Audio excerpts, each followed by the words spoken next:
Wir fahren heute zum Wandern in das kleine Bergdörfchen St. Roman im Schwarzwald.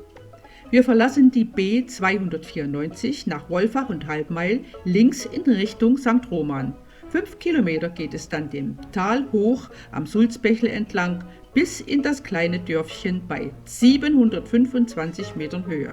Hallo zusammen, endlich ist wieder Frühling und die schöne Wanderzeit ist wieder da.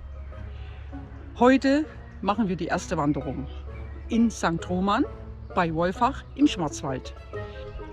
Und ich bin heute nicht alleine. Die Sandra ist wieder mit dabei. Hallo Sandra. Hallo.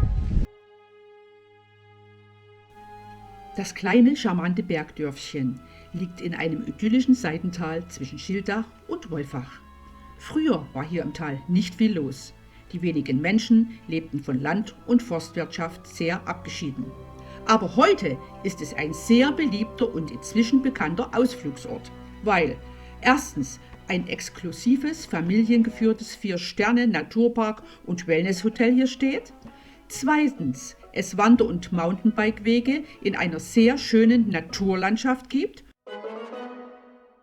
und drittens die beeindruckende Wallfahrtskirche auf dem Berg hier steht.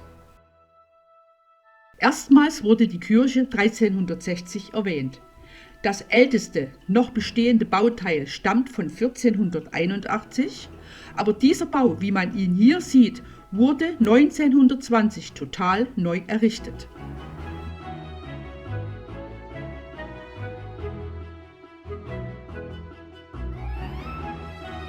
Da habe ich übrigens von einer kleinen lustigen Geschichte gehört und die möchte ich euch nicht vorenthalten. Nämlich, dem Kirchenpatron St. Roman wird nachgesagt, heiratswilligen Mädchen beim Finden eines Mannes helfen zu können. Und so zog es schon viele junge und auch ältere Mädchen am 9. August, dem Patroziniumtag, in die kleine Bergkirche. Sie alle vertrauten auf die Richtigkeit des Wallfahrtsspruches: Suchst du einen Mann? Wallfahre nach St. Roman. Also Mädels, nun wisst ihr, wo es lang geht. Nicht zu vergessen, einer der bekanntesten Besucher des Ortes war der Volksschriftsteller und Pfarrer Heinrich Hans Jakob. Von 1837 bis 1916 hat er gelebt. Ihm ist auch ein Wanderweg gewidmet, der sogenannte kleine Hans-Jakob-Weg. Er ist ein Fernwanderweg von nur 52 Kilometern, mit diesem Symbol ausgewiesen, den auch wir ein Stück gehen. Und da fangen wir auch gleich an, denn die unberührte Natur und Schönheit der Landschaft lädt geradezu ein, unsere geplante Wanderung von ca. 15 Kilometern und 500 Höhenmetern über den Teufelstein zum Teisenkopf zu gehen. Als erstes gehen wir jetzt einmal 1 Kilometer bergauf zum Teufelstein. Und was es damit auf sich hat, das erzähle ich euch an Ort und Stelle. Kommt mit!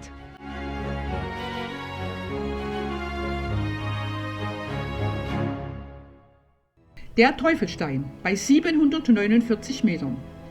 Der Legende nach war der Teufel über den Bau der schönen Kirche so erbost, sodass er mit dem größten Stein diese zusammenschlagen wollte. Das sah der Herrgott und zeichnete den Stein sofort mit 3 Kreuzen. Der Teufel bemühte sich weiterhin, den Stein zu heben. Das sieht man auch an den Fingerabdrücken, die er förmlich hineinkratzte. Aber der Stein ließ sich nicht mehr von der Stelle bewegen. Und so liegt er noch heute hier und die Kirche erfreut sich seines Daseins. Oh Sandra, jetzt gehen wir weiter. Auf geht's! Hier am Teufelstein wechseln wir auf dem Kinzigtaler Jakobusweg und laufen nach links in Richtung Vorderhals. Nach 1,2 Kilometern kommen wir zu diesem Wegweiser Vorderhals bei 762 Metern. Links geht es nun 2,5 Kilometer zurück nach St. Roman. Wir aber laufen nach rechts und folgen weiterhin dem Jakobusweg in Richtung Salzlecke.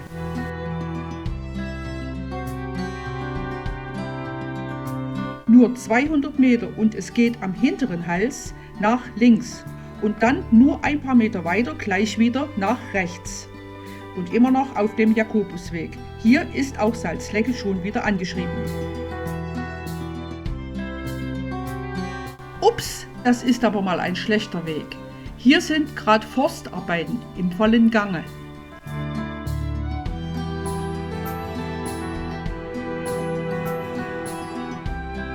Dafür werden wir wenig später mit einem wunderschönen, idyllischen Pfad durch Niederwald belohnt.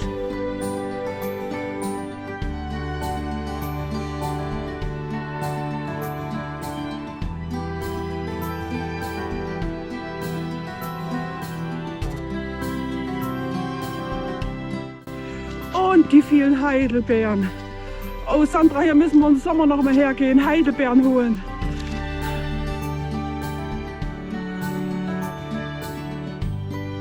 Was ist denn hier passiert? Guck mal. Oh, alles aufgegraben hier. Bettina, Wildschweine. Was sind das? Wildschweine. Wildschweine. Ganz frisch. Ganz frische Spuren von Wildschweinen, aber alles umgegraben hier. Total, ringsrum, alles. Da muss es wahrscheinlich Eicheln gegeben haben oder Kastanien. Oder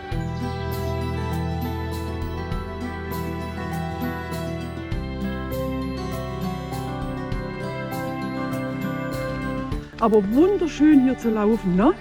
Guck mal, da waren wir mit Heidelbeeren los. Heidelbeeren, die wachsen sogar hier an der Wurzel. Wahnsinn.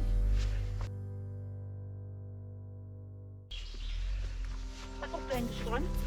Ja, ich habe schon gesehen, die sind schon richtig viel Heidelbeeren. Also hier lohnt sich das wirklich. Was sind denn das für Flechten hier?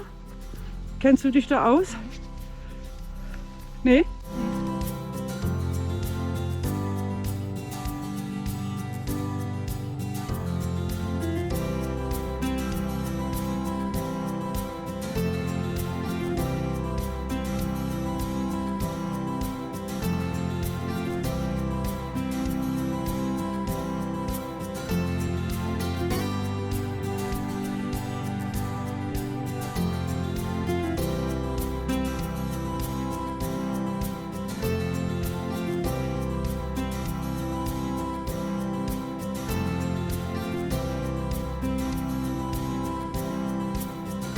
Das wirft Fragen auf.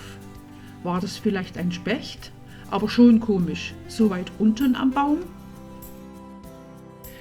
Diese Lichtung bei 760 Metern heißt Salzlecke. Oh, so schönes Wochenendhaus, Sandra. Hä? Ja, heiße Kopf 4,5, da müssen wir da noch. Also gut. Aber warum Salzlecke? Hier ist es erklärt. Auf der Höhe zwischen dem Witticher und dem Heubachtal geht der Bonet um. Der Bonet ist der Geist eines Hofbauern, dem bei einem Holzdiebstahl das Ochsengespann verunglückte und er sich aus Gram darüber erhängte.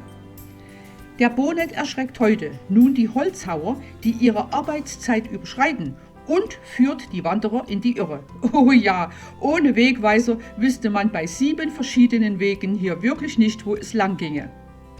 Aber jetzt mal explizit auf den Namen Salzlecke zurückzukommen. Das liegt an den salzhaltigen Absonderungen im Gestein. Der zog Rehe zum Lecken an, denn Salz mögen Rehe und deshalb der Name Salzlecke.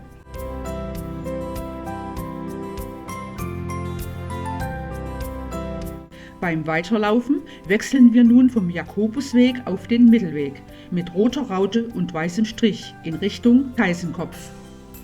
Auf dem sonnigen Bergkamm mit seinen frisch hellgrünen Tannenspitzen.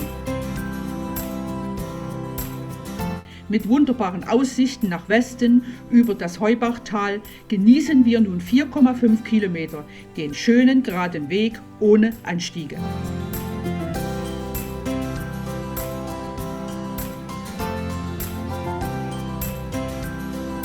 Hier geht's zum Teisenkopf-Aussichtsturm, 200 Meter.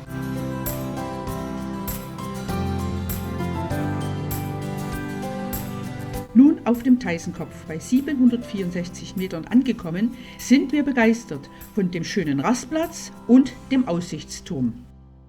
Ach, ist das schön hier. Schau dir das an.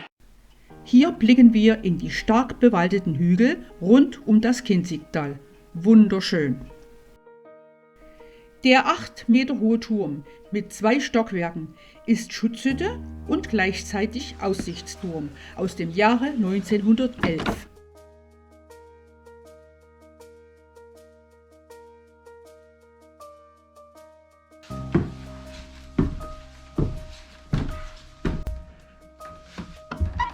Nach der eigenwilligen Fensterentriegelung bekommen wir nochmal einen größeren Aus- und Rundblick ins Tal.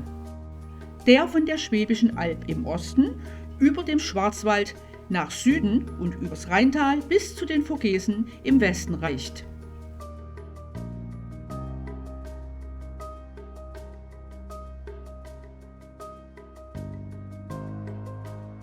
Ich habe hier noch ein ganz lustiges Zitat aus der Chronik bei der Einweihung des Turmes 1913 gefunden.